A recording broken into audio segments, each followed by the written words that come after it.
हिमाचल में एक ही दिन में 18 कोरोना संक्रमित के नए मामले। हिमाचल के मंडी में एक साथ 4 पॉजिटिव केस। अब हिमाचल प्रदेश में 110 पहुंचा आंकड़ा। अगली बड़ी खबर है, हिमाचल में परिवहन सेवाएं शुरू करने की तैयारी। जाने कैबिनेट उप समिति के बड़े फैसले। अगली खबर है, 31 मई के बाद सील हो सकती है राज्य की सीमाएं। लॉकडाउन 4 में कड़ी शर्तों के साथ सैलून खोलने की मंजूरी। हिमाचल के कुल्लू में 5 साल की बच्ची से दुष्कर्म। इतने घंटे मिलेगी कर्फ्यू में ढील, प्रशिक्षण के बाद खुलेंगे सैलून। अगली खबर है, पर्यटन निगम के होटलों में रखे जाएंगे विदेशों से लौटे हिमाचली। अगली खबर है, ऑटो में अब एक साथ 2 सवारियां कर सकेंगी सफ़र। मनाली घूमने आया परिवार 21 मार्च से सुंदरनगर में फंसा। हैदराबाद से विशेष ट्रेन से पठानकोट पहुंचे हिमाचल के 118 लोग, चेहरे पर दिखी खुशी। नमस्कार दोस्तों, आप सभी का इट्स कानिश यूट्यूब चैनल में स्वागत है। सबसे पहले अगर आप नए हैं इट्स कानिश यूट्यूब चैनल में तो अभी से सब्सक्राइब कर लीजिए और इस वीडियो को लाइक कर दीजिए। आपको हिमाचल प्रदेश की सबसे बड़ी खबरों के बारे में जानकारी सबसे पहले मिलती रहेगी। और कमेंट सेक्शन बॉक्स में जय हिंद जरूर लिखिए। तो पहली खबर है, हिमाचल में मंडी में एक साथ 4 पॉजिटिव केस। प्रदेश में अब 110 पहुंचा आंकड़ा। कल हिमाचल प्रदेश में मरीजों की रिकॉर्ड तोड़ संख्या सामने आई है। प्रदेश में एक ही दिन में 18 नए मामले सामने आए हैं। इनमें से 13 मामले अकेले कांगड़ा जिले के हैं और इसके अलावा कुल्लू जिले में अब तक एक भी मामला नहीं था, लेकिन कल कुल्लू जिले में भी एक नया मामला सामने आया है। इसके साथ ही मंडी जिले में शाम को एक साथ 4 नए मामले सामने आए हैं। इसके अलावा अगली खबर है, हिमाचल में परिवहन सेवाएं शुरू करने की तैयारी। जाने कैबिनेट उप समिति के बड़े फैसले। जल शक्ति मंत्री महेंद्र सिंह ठाकुर की अध्यक्षता में बुधवार को आयोजित की गई हिमाचल मंत्रिमंडलीय उप समिति की बैठक में कई बड़े फैसले लिए गए हैं। बैठक के दौरान संबंधित अधिकारियों को निवेश प्रमोशन बिल में खनन अनापत्ति प्रमाण पत्र को शामिल करने और खनन की प्रक्रियाओं को सरल बनाने के लिए निर्देश दिए गए हैं। इस बैठक में उप समिति के सदस्य शिक्षा मंत्री सुरेश भारद्वाज, उद्योग मंत्री बिक्रम सिंह और वन मंत्री गोविंद सिंह ठाकुर उपस्थित थे। बैठक में सुरक्षा मानकों को अपनाते हुए जिला के अंदर और एक से दूसरे जिले के लिए परिवहन सेवाएं शुरू करने का प्रस्ताव पारित किया। कोरोना मरीजों के बढ़ते मामलों के बीच उप समिति ने अंतर जिला परिवहन सेवाएं शुरू करने की सिफारिश कर दी है। उप समिति की सिफारिशों पर 23 मई को होने वाली कैबिनेट की बैठक में फैसला लिया जा सकता है। दोस्तों, अगर हिमाचल प्रदेश में परिवहन सेवाएं शुरू कर दी जाती हैं तो क्या आप सरकार के इस फैसले से सहमत हैं? अगर आप सहमत हैं तो कमेंट सेक्शन बॉक्स में यस लिखिए। अगर आपको लगता है जिस तरह से एक ही दिन में 18 नए मामले सामने आ रहे हैं तो ऐसे में परिवहन सेवाएं शुरू नहीं करनी चाहिए, तो आप कमेंट सेक्शन बॉक्स में नो लिख सकते हैं। अगर आपका कोई और सुझाव है तो भी आप कमेंट सेक्शन बॉक्स में बता सकते हैं। इसके अलावा अगली खबर है, 31 मई के बाद सील हो सकती है राज्य की सीमाएं। मुख्यमंत्री जयराम ठाकुर ने कहा है कि हिमाचल प्रदेश में 31 मई के बाद बॉर्डर सील किए जा सकते हैं। उन्होंने कहा कि उस अवधि तक जितने लोग राज्य के भीतर आना चाहेंगे उन्हें लाया जाएगा। सीएम ने कहा कि बाहर से लोगों को लाए जाने से हिमाचल में कोरोना वायरस के मामले बढ़े हैं। इसके अलावा अगली खबर मंडी जिले से है। लॉकडाउन 4 में कड़ी शर्तों के साथ सैलून खोलने की मंजूरी। हिमाचल के मंडी जिला प्रशासन ने कड़ी शर्तों के साथ 21 मई से सैलून खोलने की मंजूरी दी है। कर्फ्यू छूट की अवधि में सुबह 9 से 5 बजे तक सैलून हेयर कटिंग की दुकानें खुलेंगी। शेविंग और थ्रेडिंग की अनुमति नहीं होगी। बाल कटवाने जाते समय तौलिया की तरह कपड़ा ग्राहक साथ ला सकते हैं। इस्तेमाल के बाद उसे वापस ला सकते हैं। प्रशासन ने सैलून संचालकों को हर ग्राहक के लिए नया तौलिया इस्तेमाल करने की हिदायत दी है। इसके अलावा यदि लोग तौलिया लेकर जाएंगे तो सैलून संचालक को भी सहूलियत होगी। ग्राहकों का रिकॉर्ड रजिस्टर में मेंटेन करना होगा। इसमें पंजीकरण संख्या, तिथि, ग्राहक का नाम, उम्र, पूरा पता व मोबाइल नंबर लिखना होगा। ग्राहकों के बीच सामाजिक दूरी बनानी होगी। इसके लिए ऑनलाइन या फ़ोन पर टाइम लिया जा सकता है। प्रतिदिन जिला मुख्यालय पर रिपोर्ट भेजनी होगी। प्रशासन के निर्देशों की अवहेलना करने वालों पर दंडात्मक कार्रवाई की जाएगी।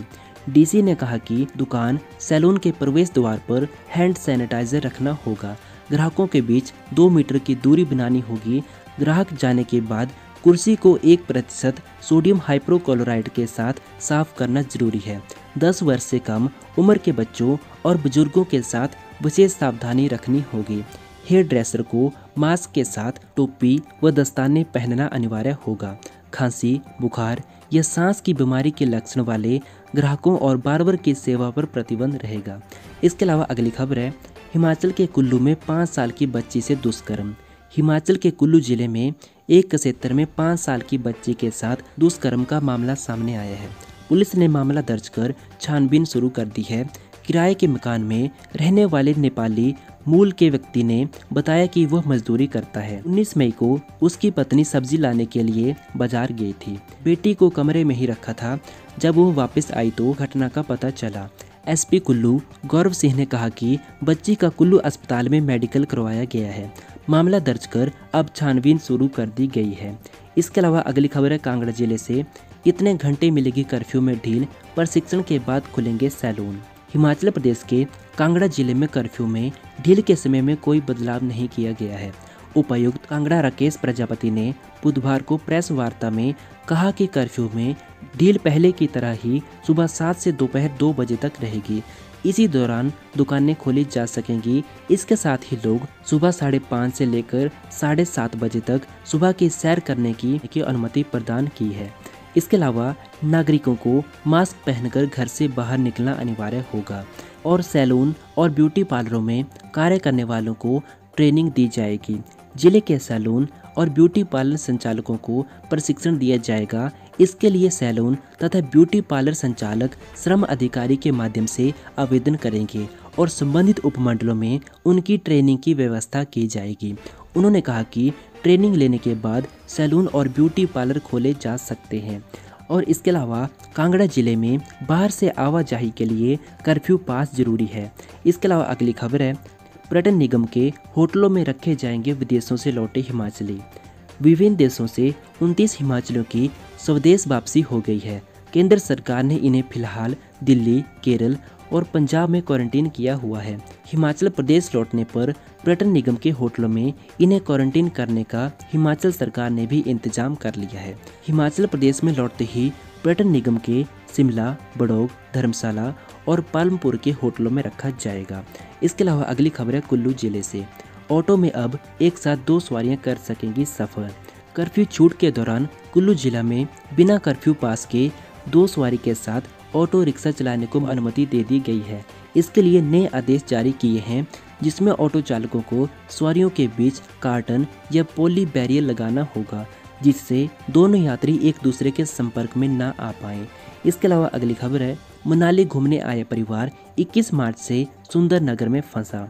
कोरोना संक्रमण को लेकर देश में जारी लॉकडाउन एक परिवार के लिए मुसीबतों का पहाड़ बनकर सामने आया। इस परिवार को एक रात सुंदरनगर में गुजारनी इतनी भारी पड़ी कि जनता कर्फ्यू के बाद शुरू हुए लॉकडाउन में यह परिवार सुंदरनगर में ही फंसकर रह गया। वहीं पैसे के अभाव के कारण 1 महीने से ज़्यादा समय से सुंदरनगर के समाज सेवी KL बंसल परिवार को सहारा दे रहा है। इसके अलावा अगली खबर है, हैदराबाद से विशेष ट्रेन से पठानकोट पहुंचे हिमाचल के 118 लोग, चेहरे पर दिखी खुशी। लॉकडाउन के बीच दूसरे राज्यों में फंसे लोगों की घर वापसी का सिलसिला लगातार जारी है। तेलंगाना की राजधानी हैदराबाद से एक विशेष ट्रेन दोपहर 1 बजे 118 हिमाचलियों को लेकर पठानकोट रेलवे स्टेशन पर पहुंची, जहां पर SDM डॉक्टर सुरेंद्र ठाकुर और नायब तहसीलदार देशराज ठाकुर सहित उपस्थित अन्य नोडल अधिकारियों ने उनका तालियों से स्वागत किया। ट्रेन सोमवार को रात 10 बजे हैदराबाद से रवाना हुई थी। दोस्तों, ये थी आज की हिमाचल प्रदेश की सबसे बड़ी खबरें। डेली इसी तरह से खबरों के लिए आप इट्स कार्निश यूट्यूब चैनल को सब्सक्राइब कर सकते हैं। अगर आप ये वीडियो फेसबुक पे देख रहे हैं तो आप इट्स कार्निश फेसबुक पेज को फॉलो कर सकते हैं। इस वीडियो को लाइक कीजिए और कमेंट सेक्शन में जय हिंद जरूर लिखिए। दोस्तों, हिमाचल प्रदेश सरकार द्वारा अगर परिवहन सेवाएं शुरू कर दी जाती हैं तो क्या आप इस फैसले से सहमत हैं? तो यस और नो में अपना आंसर जरूर दीजिए। दोस्तों, मिलते हैं नेक्स्ट वीडियो के साथ। इस वीडियो को शेयर कीजिए। Thank you so much.